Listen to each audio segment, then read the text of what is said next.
Hello and good evening, guys. Today it is Monday, December 1st, 2025. I thought I'd give you guys a quick little update video. I apologize for the complete lack of content for months now. Um, I've just had a lot going on in my personal life, and sometimes it's not as easy to juggle life and YouTube at the same time as I would like. Um, The truth is, guys, there have been a few things that I've been dealing with in my personal life that just have taken me away from the channel for a long time. Um, I'm even kind of surprised that I haven't had a video made sooner. I realized in the past few days that it's been a while, so I thought that I'd at least sit down and give you an update video, but um, the truth is I have been very, very busy. And, when you're juggling between work and your own stuff in your personal life, sometimes you don't get as much time to set aside as you would like. Because sometimes you're just, invested in other things that you either need to do or you want to do, and you don't have time for everything. So there's some things that get prioritized, and there's some things that get pushed to the bottom of the list. The truth is, I am dealing with something significant right now.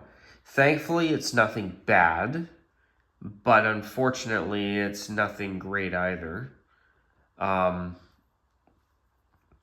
Thankfully, health-wise, I'm doing fine. It's nothing to do with that, thankfully. I do have something that I am going to have to deal with over the next couple of months here. That's something that I'm not going to bring up here. It's a little bit too personal. But the truth is,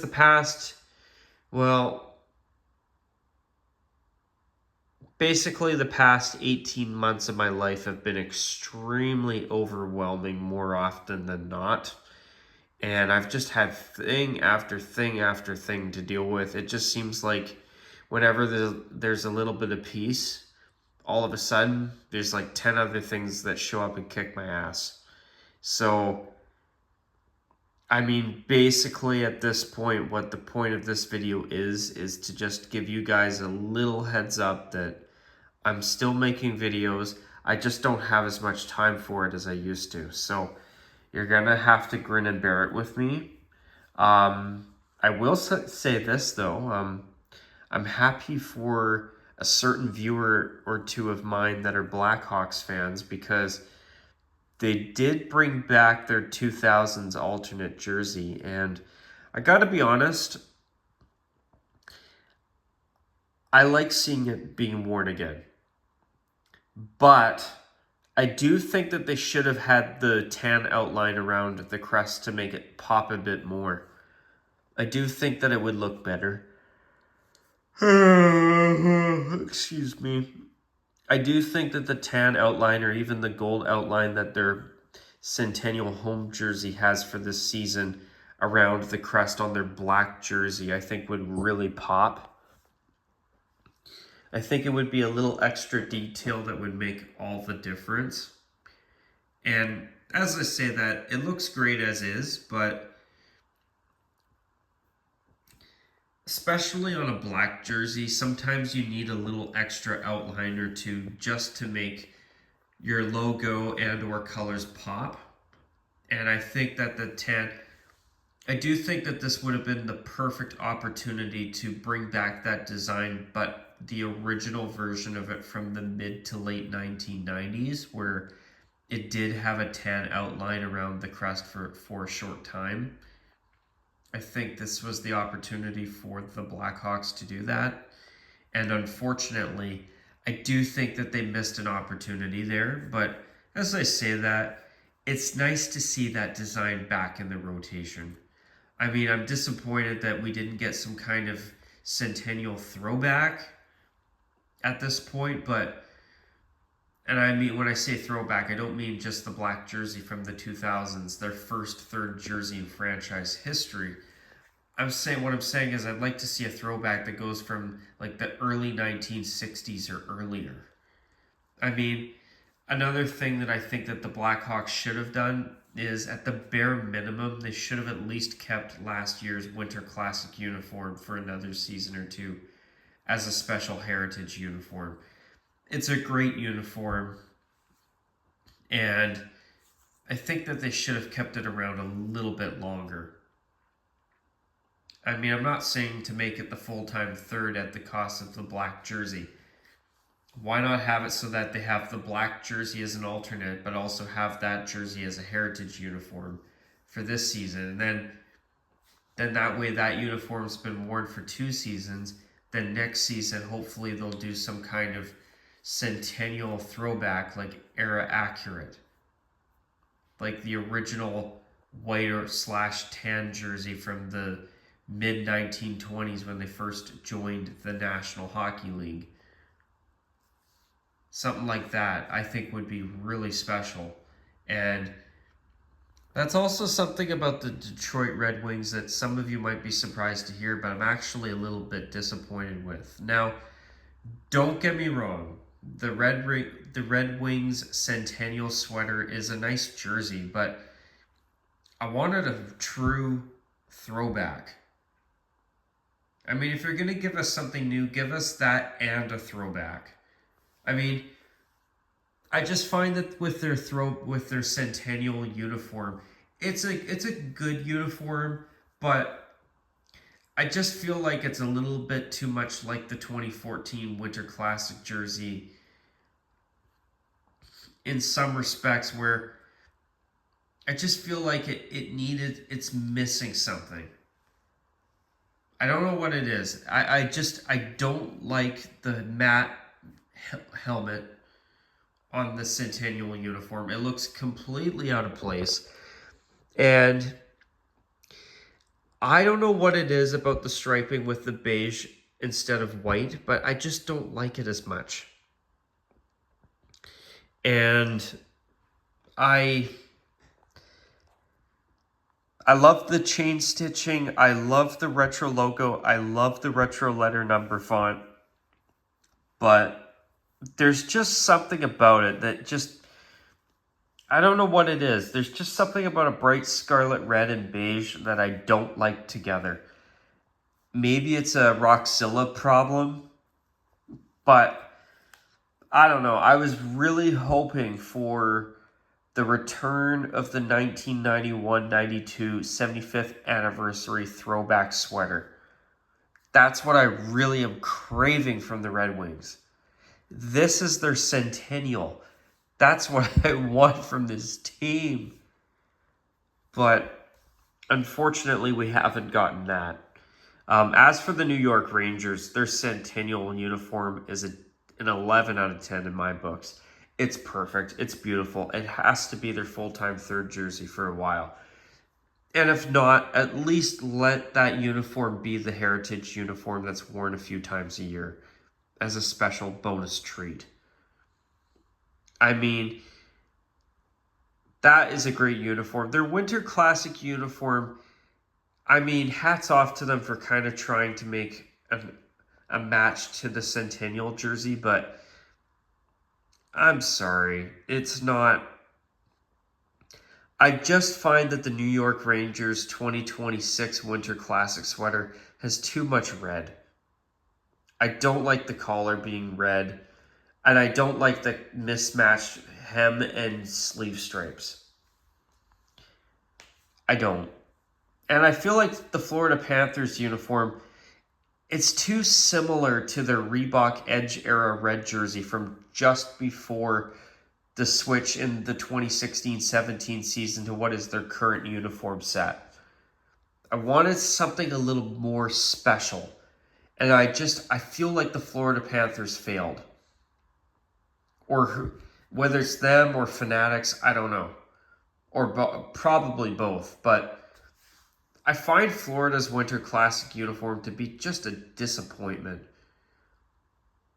I mean, And the irony in it, in my opinion at least, is that there's the shoulder patch Florida Panthers Roundel logo.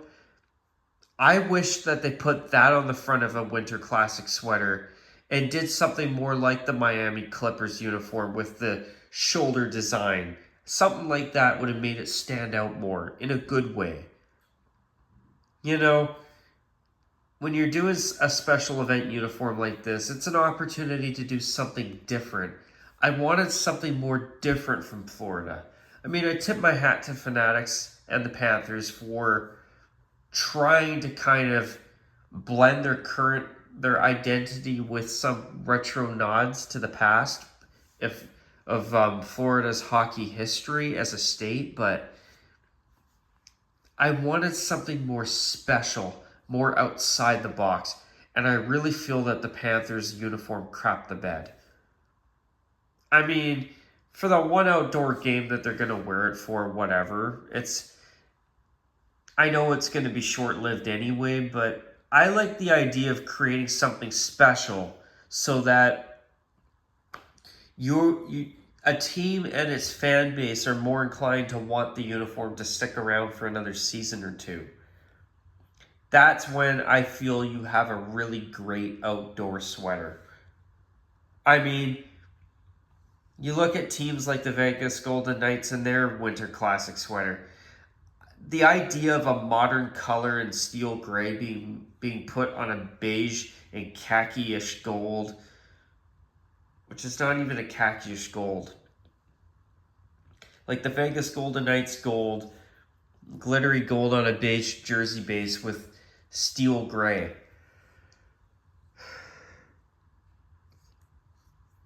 I'm sorry, but dark gray and beige do not look good together in my opinion. Beige and gold, okay. I can accept that, but they should have subbed the gray for black. The Kraken and their Winter Classic uniform from a couple of years ago, or 2 or 3 seasons ago, I think that they could bring that back to wear a few times a year easily. It's not a bad uniform. I don't like that it had the exact same stripe style as the 2 heritage uniforms the Ottawa Senators wore in the 2010s. But I still think it was a cool jersey nonetheless. But I wanted more barber pole. I'm not going to lie. And then there was the Blues and the Blackhawks last year. Chicago's uniform is amazing. The Blues one was just a total disappointment for me. And the other thing too, I'm really getting tired of just cliche beige away jerseys in the outdoor Winter Classic. I'm sorry, but I just want to. I either want to see a teams wearing white jerseys again for the Winter Classic, or even a color versus color, just as something as a treat. Like, I don't want to see color versus color all the time in the NHL. I really don't. But once in a while, like that game we did get about a month ago between the Rangers and the Red Wings, where both teams wore their Centennial sweaters, it's a wonderful treat. And when you give us a rare treat like that, it's really, really enjoyable. Now, if I was watching blue versus red all the time in hockey, or, I don't know, navy blue versus orange and that, I would hate it. I love seeing one team in a white jersey or even a bright yellow jersey as the away team against a colored jersey. It's a nice treat. I love the breakup between the white sweater and the colored sweater. But it's also nice to have a bit of a change of pace now and then where you get 2 teams like the Rangers and the Red Wings where one team wears blue and the other wears red. That's a cool treat too. Or say you get a team like the Chicago Blackhawks wearing red, and I don't know, you've got maybe, I don't know, the Los Angeles Kings wearing black. Or you could have something like, I don't know, the Edmonton Oilers wearing blue and orange versus maybe I'm trying to think of an example here. The Oilers in blue and orange, and maybe, I don't know, the Dallas Stars wearing their new black star-shaped third jersey. Something like that once in a blue moon is cool. But and speaking of that third jersey for the Stars, I like it. I really like it. I'm glad that they didn't just do a 90s throwback. And they could still do that on top, and I would be very happy with it. But I don't know, man. The Victory green on a black jersey base, it's a nice take on an old design. And for me, that style is perfect as a third jersey. And I know, and I see a lot of people clamoring for it to be their full-time look again. I love the traditional take on their home and away jerseys. My problem isn't the home and away jerseys. It's the logos. It's the horrible roundel shoulder patch. And it's that really bad Microsoft Paint inspired beveled D-Star logo. I don't like those. To me, I think what I meant to say there is I think it looks like something out of Microsoft Paint where somebody put it together and it's just the D in the D-Star logo being cut off on part of the star. I've never liked the Star's current logo since the day it was unveiled. I'd love to see them either do something new or go back to the logo on their new third jersey without the Dallas subscript. But anyway, besides that, folks, I thought I'd give you a quick update. I'm going to call it a wrap at this point, and until my next video, take care and bye for now. And I'd love to hear your thoughts on all the jerseys that I talked about here today. So anyway, with that, bye for now.